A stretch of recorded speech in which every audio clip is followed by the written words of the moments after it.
പഴയ സ്നേഹിതനെ പരിത്യജിക്കരുത്. പുതിയവൻ അവന് തുല്യനായിരിക്കുകയില്ല. പുതിയ സ്നേഹിതൻ പുതിയ വീഞ്ഞുപോലെ പഴകുന്തോറും ഹൃദ്യതയേറും. പാപിയുടെ ഭാഗ്യത്തിൽ അസൂയപ്പെടരുത്. അവൻ്റെ അവസാനം നിനക്കറിയില്ലല്ലോ. അഹങ്കാരിയുടെ വിജയത്തിൽ ഭ്രമിക്കേണ്ട. മരിക്കും മുമ്പ് അവർക്ക് ശിക്ഷ ലഭിക്കും. കൊല്ലാൻ അധികാരമുള്ളവനിൽ നിന്ന് അകന്നു നിൽക്കുക. മരണഭയം നിന്നെ അലട്ടുകയില്ല.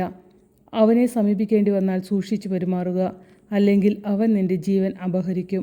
അപകട മേഖലയിൽ കെണികളുടെ നടുവിലാണ് നീ ചരിക്കുന്നതെന്ന് ഓർക്കുക. അയൽക്കാരനെ കഴിയുന്നത്ര അറിയാൻ ശ്രമിക്കുക.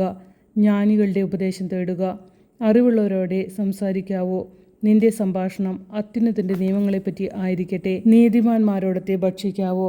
കർത്താവിനോടുള്ള ഭക്തിയായിരിക്കണം നിന്റെ അഭിമാനം. ശില്പിയുടെ മഹത്വം തെളിയുന്നത് ശില്പത്തിലാണ്. കഴിവുറ്റ വാഗ്മീൻ ജനത്തെ നയിക്കുന്നു. ഏഷണിക്കാരനെ നഗരത്തിലെല്ലാം ഭയമാണ്. വിടുവായനെ വെറുക്കാത്തവരില്ല.